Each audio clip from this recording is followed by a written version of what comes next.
Hello guys, and welcome to this video. Good to have you back. A few videos ago I told you about the weird encounter, the second weird encounter that I had with dogs on the loose here. And at the end of that video I told you that I might actually go to the police and report the whole thing. I actually did go to the police today. It's March 16 now. I don't know when I'm going to upload this video, but we'll see. I did go to the police station here, and it was actually a pleasant surprise.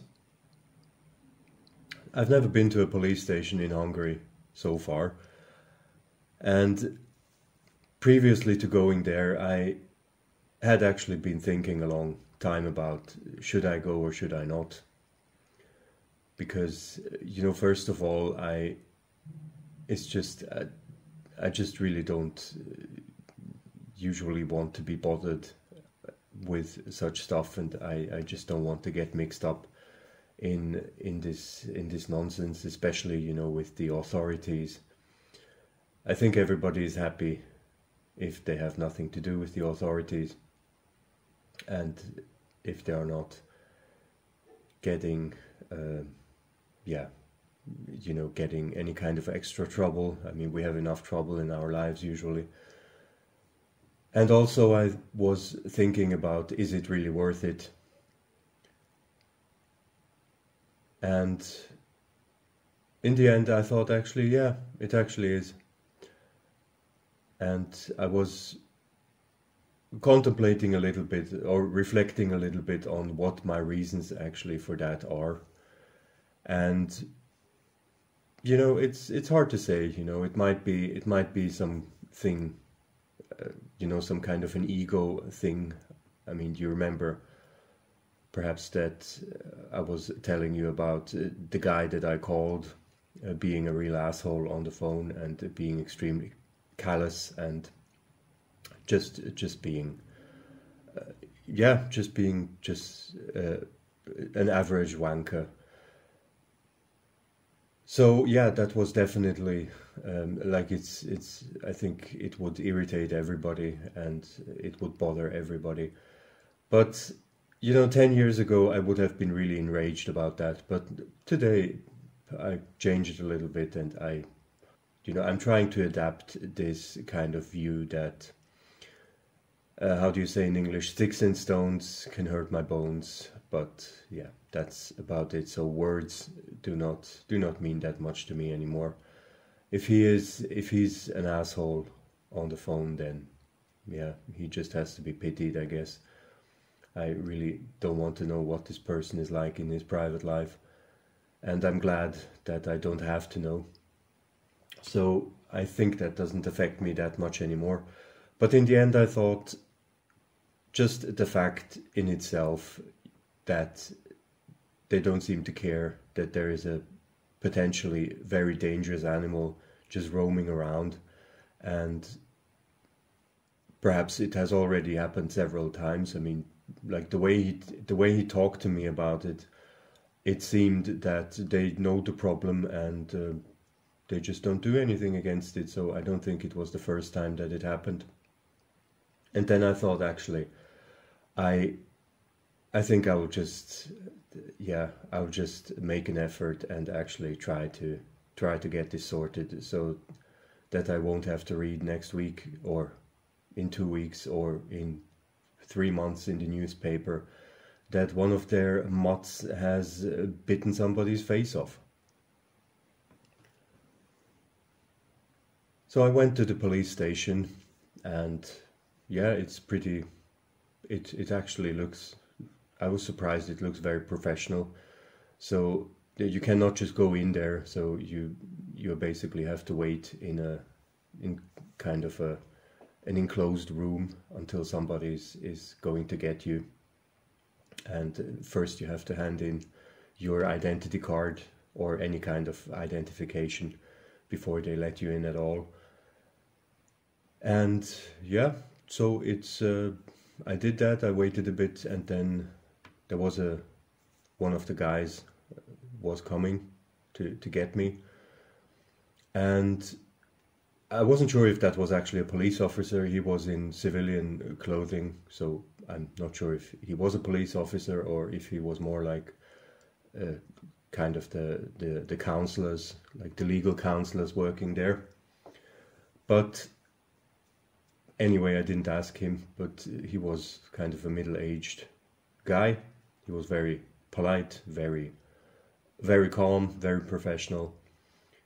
And like we were standing there in the corridor first, and he asked what the issue is about, and I told him in kind of very broad strokes what actually happened. And it was interesting that he seemed to take it very, very seriously. So as soon as I told him that there was a big dog running around, you know, on the loose, that he just said, "Okay, let's go to my office, and we really have to take this seriously, and we actually have to write a report about that and have to look into it."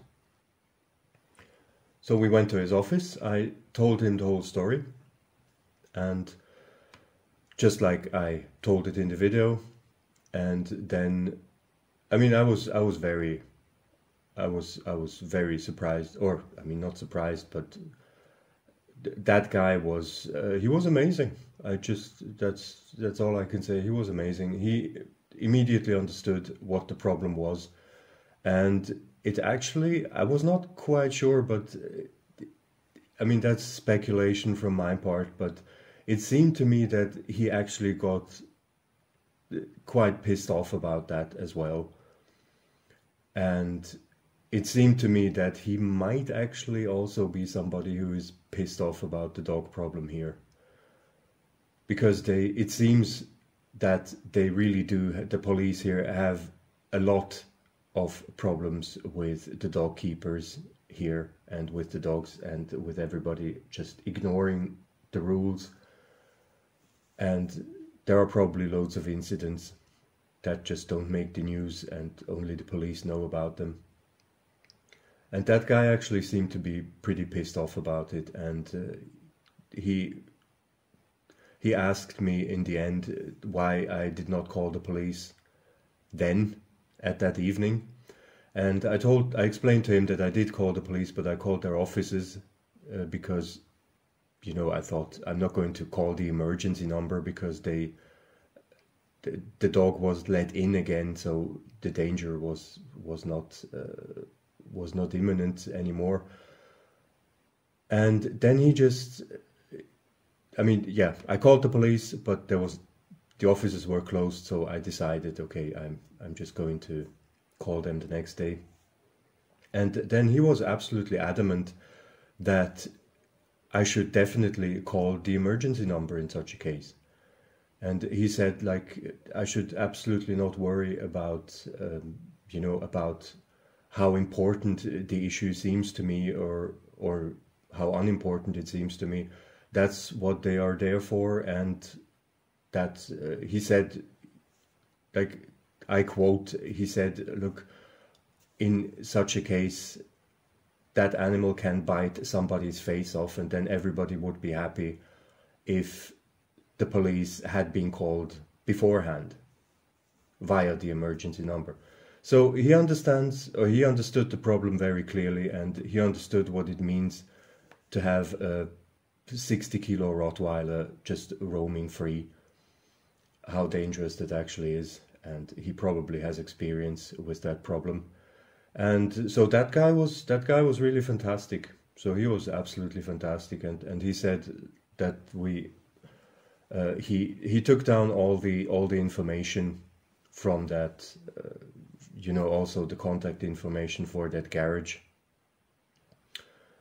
And then he said that he's going to ask one of the clerks right away if they can take my statement. And so that there was kind of a bit of a back and forth, because it wasn't clear if I have to come back actually to give my statement, or if one of the clerks will have time right away. And I had to wait for about 15 minutes, but he said that actually they will just squeeze me in, and I can just give my statement right away. And while I was waiting for the clerk to call me in to make my statement, the guy actually came back with a police officer, with an actual uniformed police officer, and they sent somebody there to the garage straight away. And he said they are going to check it out, or like the guy is, the officer is going to that garage straight away. He asked me to give him the exact information, again, the exact address. And that officer was just an absolute animal. I mean, that was just, that guy was so intimidating. I mean, just from his physique, he was very polite and very nice, but I would definitely not mess with that guy. I mean, I myself am pretty tall. I'm 1.90 meters. I don't know how much that is for our American friends. I think that's about 6 feet, I think, or a bit more than 6 feet. But that police officer, he was around like 20 centimeters taller than I was, and he was as broad as, like, he was as broad as a tree. It was unbelievable. Like, that guy was so just an absolute, I don't know if he does bodybuilding or something. And yeah, so I thought that's probably the right guy to send there. They are not going to mess with him. I was pretty pleased to see that. So they immediately took action, apparently. So that guy was really on top of it. And a few minutes later, I was called in to actually give a detailed written statement, so that one of the clerks, which was a younger lady, she took down my statement. I had to explain. I had to tell the whole story in unbelievable detail. Like, they wanted to know exactly, where I was standing, which way I was looking, what the dog was exactly doing, how many people were there, what the light conditions were, how much the whole situation, how much time passed during the whole situation. When did I call the garage? When did I call the police officers, etc., etc. So I had to make a very, very, very detailed statement, and she did a fantastic job. Now, there was one thing that I found a little bit, nonetheless, a little bit strange in the whole situation. So the lady taking down my statement, she put up some very incredulous questions, and I just somehow I got the impression that she at some point she was a bit irritated, perhaps, and she asked like, did the dog actually attack you? And then I said, no, it didn't. Yeah. And then she was she seemed to kind of, raise her eyebrows and sigh. And I just got the impression that she probably thought, then what are you doing here anyway? Like, nothing happened. Again, that is speculation from my side. I'm really not sure what she thought. But kind of her body language just seemed to suggest that she was wondering why I came to the police in the first place, because nothing happened at all, and the dog was let in again, so what's the big deal?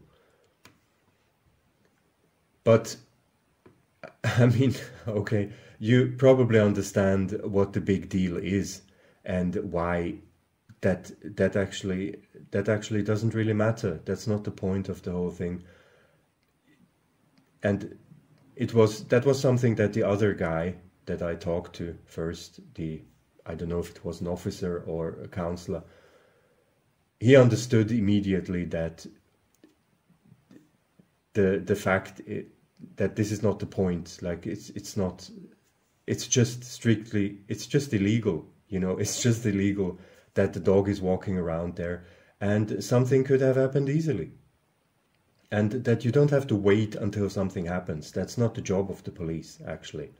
Like they are trying to, like most of their work is preventive work, so that such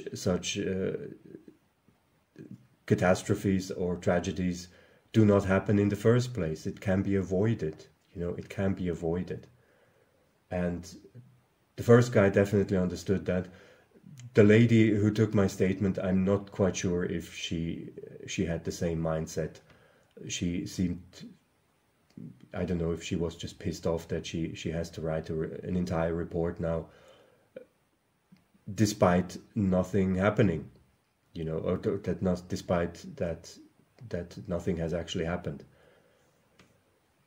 And just at some point during the statement, I actually kind of looked at her, and I was just imagining, I was just speculating if she actually is a dog owner as well. Like I don't know, somehow it was just a feeling, but I just had the feeling that she would be the perfect type of, younger woman who would have one of these little yappers, one of these really irritating chihuahuas or shih tzus or whatever.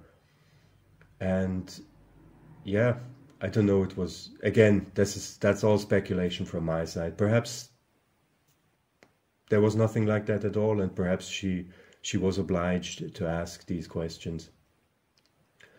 But I was thinking that she she might actually be a dog owner as well, and she just doesn't understand the thinking behind it, that you cannot predict how a dog is going to act. And even if you're the owner, you can just simply not know how that thing will act towards other people. You just can't know. I mean, there's enough stories where the owners were absolutely sure that their dog is totally harmless and would never hurt a fly. And then the dogs even attacked the owner and bit their faces off or even killed them. I mean, there's enough stories of these, of this happening. So again, we don't have to, I mean, I don't have to explain that to you probably, but it's, yeah. So she took my statement, and it doesn't really matter, what she thought or didn't think anyway. I mean, she was not the person who is then taking care of the case or of the investigation. So after finishing that report, after printing it, we went back to the first guy, and she handed over the report to him, and he thanked me. He thanked me several times. He has already thanked me before, but he thanked me then again and said, well, thanks a lot for reporting this, and we are actually going to keep an eye on that garage, and we will send patrol cars, in regular intervals to just have a look what they're up to. So they apparently do take it very seriously, and yeah, that is I was very pleasantly surprised that the guy seemed very, very professional, very calm, very smart, and I got the impression that he was also pretty irritated by this problem. I mean, it would be interesting to know actually how much work the police has to invest in the dog problem here, because I get the impression that they probably have to deal a lot with these idiot owners here, and they are probably also pissed off about it. But he was very professional, and he didn't go into his personal opinion too much, but it was clearly visible that he took it very seriously, and that it was not the first time that he had to deal with this. And I think actually it's kind of a shame that the police have to deal with this nonsense, and they probably have to squander a lot of resources on the dog problem, and that's just absolutely, it's just unnecessary. It's just totally unnecessary. They should not be bothered with this nonsense. The dog owners should just stick to the rules and keep their animals under control, and so the police would have time to take care of the more important issues. But it's always like that. It's always like that. They have to squander a lot of resources and a lot of manpower to take care of unnecessary nonsense. Just people being stupid. And then the big fish, yeah, the big fish are happy about that. So the whole affair took actually quite a while. So I think I was in the police station for, yeah, probably more than an hour, I would say. But it was definitely worth it, I think. Just the fact that they sent an officer, like such a huge bodybuilder officer there straight away was already kind of a win. And so I'm pretty convinced that they will actually keep an eye on these morons. And yeah, even if they don't have to, they don't have to surrender their dogs, even to just, force them to kind of take care of the problem that the dogs are not getting out anymore, that would already be, a big success. And I'd be pretty happy about that. Now, after that police visit, I felt kind of bad, because believe it or not, but I don't like to bother other people, even if it is assholes or wankers. It's just not in my nature. I just want to be left alone myself, and I leave other people alone as well. That's usually how I roll. And I actually did feel bad about the whole thing, and that these guys will probably get into trouble now. But in the end, I thought, hey, look, they brought it upon themselves. And, sometimes you just can't, lean back and let everything run its course as it had run the course previously. So I think that is something that just had to be done. And I don't know, for me, this affair, I really hope that I don't have to deal anymore with that. And I hope it will just take its course and the police will take care of it. I really hope that this affair is not going to turn back and bite me in the ass. I mean, you never know with the authorities. If this is just going to become some endless story that I will just have to deal with. But I really hope, and I'm confident that the police will just take care of it from now on, and I will probably, or hopefully, I will not hear about this anymore. All right, so that is the update I wanted to give. I hope anybody was interested. And yeah, so a shout out actually to the Hungarian police, or to the local police here. I mean, that was a very pleasant surprise, and they were very professional, very friendly, very professional. They took the whole thing very seriously.